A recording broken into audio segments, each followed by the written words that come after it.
My name is Jody Parkinson. I'm a journalism major, and I chose it because I love writing and I like telling stories and learning people's point of views on topics and issues going on in the world. And it gives me an opportunity to do what I love, like traveling and everything like that.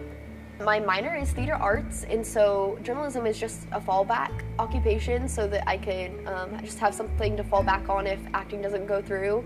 So it was just a stable job that I could think of for the future because acting probably won't make as much money. And I also like traveling and writing, and so I thought it was a good way to express what I love, and just I love people, so. Some of the obstacles I've faced going to Fresno State have been, of course, money. I think every student struggles with that, and just like whether or not you're going to be getting financial aid and everything, it's kind of like you're just waiting and dependent on what money they can provide you, or else I will not be able to go to school without financial aid. And also, recently my dad passed away, and so I had to move over here because it's just a cheaper area in general. It's been a tough transition because I had the opportunity to go to Cal Poly, but that didn't work out just because of all the situations going on right now. My family needs me money-wise and everything like that. Yeah, it has affected my department quite a bit. Budget cuts has always been in the media. It's important to make people aware of budget cuts and what's going on with our school. Let's see, in an article somewhere, I read like 5% of tuition is going to increase, 5%. And so that affects me greatly if that happens. And also personally, it has affected me because I don't know if the staff would want to stay because they're not getting their benefits as much. So that will it'll in turn affect my education, and if the staff wants to stay because they're getting their budgets cut. But on this, you'd have to pay an extra amount if you do 16 units or more. If I don't want to just take my major courses, and if I want to do an outlet class, like I like choir and everything, then it's going to be harder for me to do that because I'll have to pay for the classes that I do enjoy, and so I won't have as much as an outlet. So that affects me personally. I would like to know where the $250 million would be going if it wasn't going to the CSUs.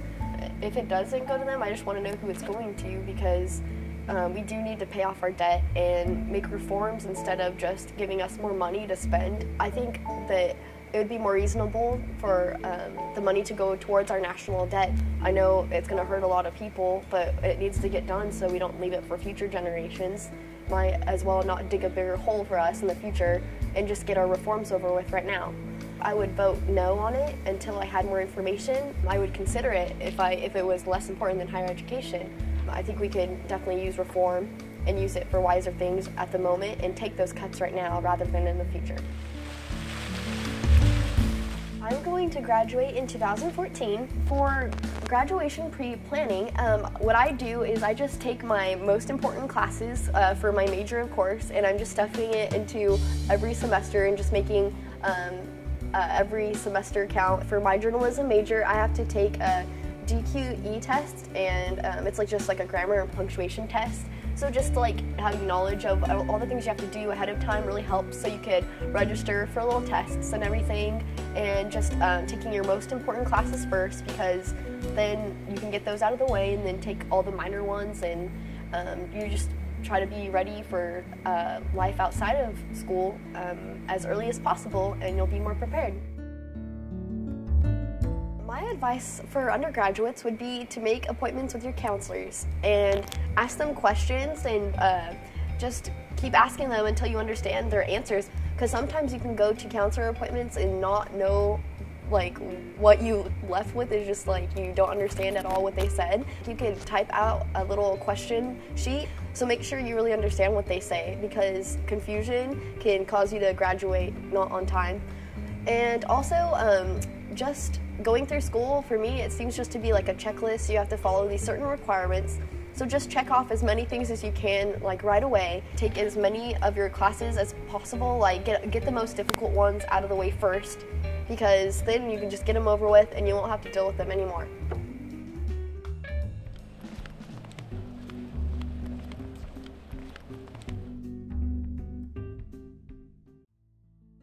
I guess just the fact that you're on your own and you kind of you don't have anybody pushing you. Like, it's up to you. Like, just it's a lot of responsibility. And now, like, you're living on your own in an apartment and stuff. Being diagnosed with ADHD and then having to look for help when I didn't want to. Just being independent and being on your own is really tough. Mostly money issues. Family's been good, very supportive, but the money problem has kind of put a strain on the finances back home also. Fortunately, no, or at least I haven't seen it, because I still get like my financial aid and stuff, and I'm covered, so thankfully I don't have to pay. The extra money that I got from financial aid was cut in half. No, it hasn't. That I know of, it hasn't really affected my department, but personally, the budget cuts, I wish I would receive more financial aid because of the whole inability to pay my tuition sometimes. Yeah, well, if it's for the benefit of the students, why not? Yeah, well, even though they don't affect me, they affect my friends. I'm not going to vote this year. I'm too young. I'm not really sure what that is, so I don't know. Just have set like what classes, what courses I have to do and take in order for me to continue on the path that I am, and talk to my counselors and stuff. Take the right classes, don't take the easy way out. Just continuing to stay on top of my game and go get the right courses that I need in order to graduate. Mostly I just talk to academic advisors and make sure I get my studies all in check.